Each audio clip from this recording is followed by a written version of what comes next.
Hello students, तो आज का हमारा जो टॉपिक है बेटा sexual reproduction in human beings. ठीक है, अब ह्यूमन बीइंग्स का मतलब क्या होगा, जिसमें बोथ कैरेक्टर आएंगे, एक तो मेल भी आएगा और फीमेल भी आएगा। It means that humans beings. Clear. अब हमें आज देखना है उन ह्यूमन बीइंग्स में से जो रिप्रोडक्टिव सिस्टम देखना है वो ह्यूमन मेल रिप्रोडक्टिव सिस्टम। ठीक है, तो आपको बोर्ड पे डायग्राम दिख रही होंगी, मे बी थोड़ी अच्छी होगी या नहीं होगी, अब अपने टेक्स्ट बुक में देख लेना, वो अच्छी सी होगी। ठीक है, अब ये जो टॉपिक पढ़ने से पहले हमने देखा था फर्टिलाइजेशंस। ठीक है, अब फर्टिलाइजेशंस क्या होता है, तो फर्टिलाइजेशन का मतलब होता है कि मेल गमीट जो होता है फीमेल गमीट के साथ में फ्यूजन होता है। वो जब भी फ्यूजन होता है तब डायप्लॉइड गमीट फॉर्म होता है, उसे हम क्या बोलते हैं, आपका जायगोट बोलते हैं। और जायगोट आगे चल के उसको एम्ब्रियो में कन्वर्ट होता है, और एम्ब्रियो आगे चल के जब बिग होता है मतलब बढ़ता है तो उसे हम क्या बोलते हैं, आपका बेबी बोलते हैं। ठीक है, जब इसमें आप डॉटर और सन का आइडेंटिफिकेशन करते हो। तो फर्स्ट ऑफ ऑल अगर हम देखते हैं, अगर ह्यूमन बीइंग्स में दो कैरेक्टर आपको मिलते हैं, एक मेल और दूसरा फीमेल। ठीक है, अगर मेल्स है तो ये मेल्स क्या प्रोवाइड करता है, स्पर्म्स। ठीक है, और फीमेल जो है वो प्रोवाइड होता है ओव्यूम। ओव्यूम को ही बोलते हैं हम एग सेल। ठीक है, अब ये जो दोनों होते हैं, ये दोनों होते हैं एन कैरेक्टर। एन का मतलब होता है बेटा हैप्लॉइड गमीट्स। क्या होता है, एन का मतलब होता है हैप्लॉइड।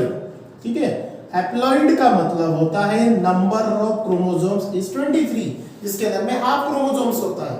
मतलब क्रोमोसोम्स की जो पेयर होती है हाफ क्रोमोसोम्स, मतलब 23 क्रोमोसोम्स ये प्रेजेंट होते हैं। ठीक है, 23 इसके क्रोमोसोम्स, 23 क्रोमोसोम्स इसके अंदर होते हैं। मतलब ये जो है मेल और फीमेल गमीट्स का होता है। बाद में मेल और फीमेल गमीट्स का क्या होता है, फ्यूजन होता है। मेल और गमीट्स का क्या होता है, फ्यूजन। तो फ्यूजन होने के बाद में ये 2n कैरेक्टर आपको शो मिलता है। मतलब जो भी फ्यूजन होने के बाद नंबर ऑफ क्रोमोसोम्स ये 46 क्रोमोसोम्स होते हैं, और नंबर ऑफ क्रोमोसोम्स 46 का मतलब होता है डायप्लॉइड गमीट्स। ठीक है, कौन सा गमीट्स होता है ये, डायप्लॉइड गमीट्स। अब डायप्लॉइड गमीट जो होता है तो इसके अंदर में क्या होगा, फ्यूजन। और फ्यूजन होने के बाद जब डायप्लॉइड गमीट फॉर्म होता है तो इसका फॉर्मेशन जो होता है वो जायगोट में होता है। किसमें होता है, जायगोट। और जायगोट जो फॉर्म होता है ये प्रोसेस ऑफ फर्टिलाइजेशन से होता है। कौन सा होता है, फर्टिलाइजेशन प्रोसेस। और फर्टिलाइजेशन प्रोसेस में ये जायगोट जब आगे फॉर्म होता है, मतलब इसका बिग सेल बनता है। मान के चलो एक बिग सेल है, ठीक है, ये जो बिग सेल है आगे चल के इसकी जब ग्रोथ होती है तो ये बिग सेल आगे चल के एम्ब्रियो फॉर्म होता है। और एम्ब्रियो जो फॉर्म होता है, और एम्ब्रियो ये आगे बढ़ के इसका टाइम पीरियड होता है बेटा 9 मंथ्स, दैट इज 36 वीक का। और ये एम्ब्रियो आगे चल के बेबी के फॉर्म में बाहर आता है। समझ में आया। तो ये जो होता है ये फ्यूजन होता है किसका, मेल गमीट्स और फीमेल गमीट्स का। तो मेल गमीट्स क्या प्रोवाइड करते हैं, स्पर्म्स। फीमेल गमीट्स क्या प्रोवाइड करते हैं, ovum, that is egg cell. Fusion होता है, दैट इज हैप्लॉइड गमीट का फ्यूजन होता है, डायप्लॉइड गमीट फॉर्मेशंस होता है, आगे चल के जायगोट फॉर्मेशन होगा। This process called fertilisation. और वही आगे चल के एम्ब्रियो फॉर्म होगा। और हमने इसके पहले के चैप्टर में देखा है, दैट इज एम्ब्रियोलॉजी और एम्ब्रियोनिक डेवलपमेंट्स के अंदर में due to period of 36 week, that is 9 month, it will be create the newborn baby. Clear? अब यही हम अगर रिप्रोडक्टिव सिस्टम देखते हैं, कौन सी, रिप्रोडक्टिव सिस्टम के अंदर में अगर हम ये पढ़ते हैं तो रिप्रोडक्टिव सिस्टम ये दो पार्ट में डिस्ट्रीब्यूट होती है। ठीक है, पहली अगर है तो ह्यूमन रिप्रोडक्टिव सिस्टम। पहला जो ह्यूमन रिप्रोडक्टिव सिस्टम में हम क्या पढ़ेंगे, मेल रिप्रोडक्टिव सिस्टम। कौन सी, मेल रिप्रोडक्टिव सिस्टम। और दूसरी पढ़ेंगे फीमेल रिप्रोडक्टिव सिस्टम। ठीक है, फीमेल रिप्रोडक्टिव सिस्टम। ठीक है, अब मेल रिप्रोडक्टिव सिस्टम अगर हम देखते हैं तो वो क्या प्रोवाइड करेगा, मेल रिप्रोडक्टिव सिस्टम्स ये स्पर्म्स प्रोवाइड करेगा, दैट इज एन कैरेक्टर। और फीमेल अगर है तो वो प्रोवाइड करेगा ओव्यूम। ठीक है, जो आगे चल के हम पढ़ने वाले हैं डिटेल में। ठीक है, तो रिप्रोडक्टिव सिस्टम दो, एक मेल रिप्रोडक्टिव सिस्टम जो स्पर्म्स प्रोवाइड करेगा, और फीमेल रिप्रोडक्टिव सिस्टम ये ओवी प्रोवाइड करेगा। उनका कॉम्बिनेशंस होगा, वो आगे चल के जो न्यूबॉर्न बेबी उसका फॉर्मेशंस करेगा। ठीक है, तो first of all reproductive system हम पढ़ते हैं कि मेल रिप्रोडक्टिव सिस्टम में एक्चुअली होती क्या है। ठीक है, अब बोर्ड पे आपको डायग्राम दिख रही है, तो यहाँ पे ध्यान में रखना कि जो मेल रिप्रोडक्टिव फॉर्म होता है या फिर सिस्टम होती है उसके अंदर में एक की फॉर्मेशन होता है, that is formation of sperms. ठीक है, और वही आगे चल के न्यूबॉर्न बेबी को फॉर्म करने के लिए यूजफुल होता है। तो फर्स्ट ऑफ ऑल ध्यान में रखना कि जो स्पर्म्स फॉर्म करने का काम होता है मेल रिप्रोडक्टिव सिस्टम में, वो टेस्टिस का काम होता है। अब ये टेस्टिस क्या होते हैं? अब ये जो टेस्टिस होते हैं ये फॉर्मेशन ऑफ स्पर्म्स के लिए यूजफुल होते हैं। अब ये क्या होते हैं? तो ये आपका जो बॉडी पार्ट है, मतलब एक्सटर्नल बॉडी पार्ट्स पे लोकेटेड होते हैं, साथ में ये पेयर में होती है। पेयर का मतलब क्या होता है? दो। तो ह्यूमन बॉडीज के अंदर में जो कि मेल रिप्रोडक्टिव सिस्टम है उसके अंदर में दो टेस्टिस प्रेजेंट होंगे, दैट इज टेस्टिस, आपको डायग्राम में दिख रहा होगा। तो ये टेस्टिस का काम क्या है? To create the sperms. Clear? अब ये जो है, ये टेस्टिस का जो कवरिंग होता है, जो कवरिंग के अंदर में स्टोर होते हैं, उसे बोलते हैं बेटा, उसे बोलते हैं स्क्रोटम। जो कोटिंग होता है that is pouch like structure, ठीक है।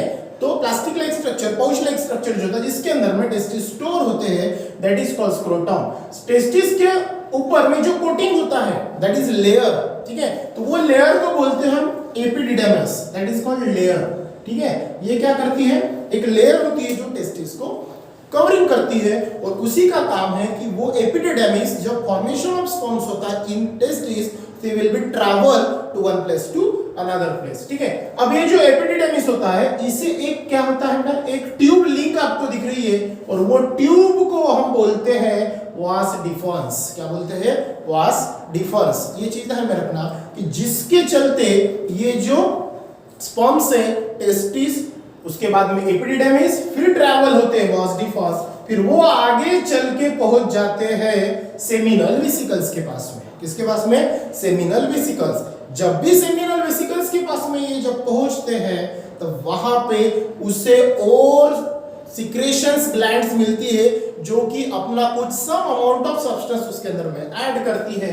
जैसे कि आप यहाँ पे देखोगे कि यहाँ पे दिख रहा है बेटा, सबसे पहले आपको प्रोस्टेट ग्लैंड्स दिख रही है। प्रोस्टेट ग्लैंड्स क्या करती है? उसके अंदर में हार्मोन्स या फिर कोई अपने जूसेस होते हैं, दैट इज जो जूसेस होते हैं उसके अंदर में सिक्रेशंस करते हैं, ठीक है, मिक्सिंग करते हैं। आगे चल के अगर वो जब भी जाता है, आपको सेमिनल वेसिकल्स दिखते हैं। सेमिनल वेसिकल्स क्या करता है? उसके अंदर में दैट इज प्रोस्टेटिक जूसेस जो होता है, प्रोस्टेटिक ग्लैंड जो है वो प्रोस्टेटिक जूसेस ऐड करता है। सेमिनल वेसिकल्स क्या करता है? Like milk like substances add करता है, उसका सिक्रेशंस होता है। और आगे चल के जो आपको दिख रहा है कॉपर्स ग्लैंड, वो भी उसके अंदर में क्या करता है? सम सिक्रेशंस उसके अंदर में ऐड करता है, ठीक है।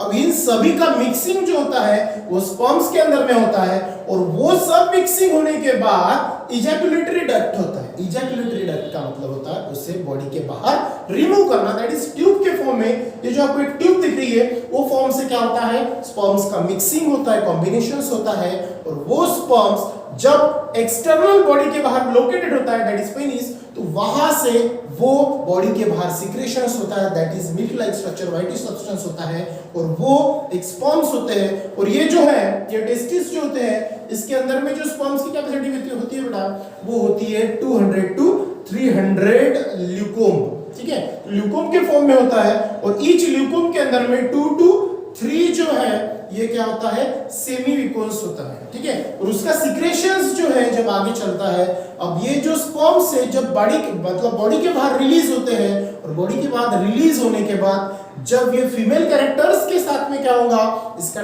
टाई अप होगा, और टाई अप होने के बाद आगे नेक्स्ट प्रोसेस होगी, ठीक है। अब ये जो प्रोसेस है ये हुआ मेल रिप्रोडक्टिव सिस्टम का, यहां से फॉर्मेशन हुआ स्पर्म्स का। उसी प्रकार आपको पढ़ना है फीमेल रिप्रोडक्टिव सिस्टम, वहां से हमें क्या मिलेंगे? ओव्यूम मिलेंगे, मतलब ओव्यूम के साथ में ये स्पर्म्स जो है कंट्रीब्यूट होंगे, मतलब दोनों का फ्यूजन होगा, और वो आगे चल के आपका फॉर्मेशंस होगा, मतलब बेबी में। तो ये जो स्पर्म्स है ये सीमन के फॉर्म में जाने जाते हैं। मान के चलो ये स्पर्म्स बाहर निकले, ठीक है। अब मान के चलो ये पूरे स्पर्म्स है इसके अंदर में, तो ये जो आपको व्हाइटिश मिल्की सब्सटेंस मिलेगा, इसे बोलते हैं बेटा सीमन। क्या बोलते हैं इसे? सीमन। तो सीमन के नाम से स्पर्म्स का कंट्रीब्यूशन होता है। अब ये जो है स्पर्म्स जो होते हैं ये 4 मिलियन जो टेस्टिस के अंदर में मिलते हैं ना, तो 400 मिलियन, ध्यान में रखना कितने प्रेजेंट होते हैं? 400 मिलियन स्पर्म्स ये यहाँ पे सिक्रेशंस होते हैं।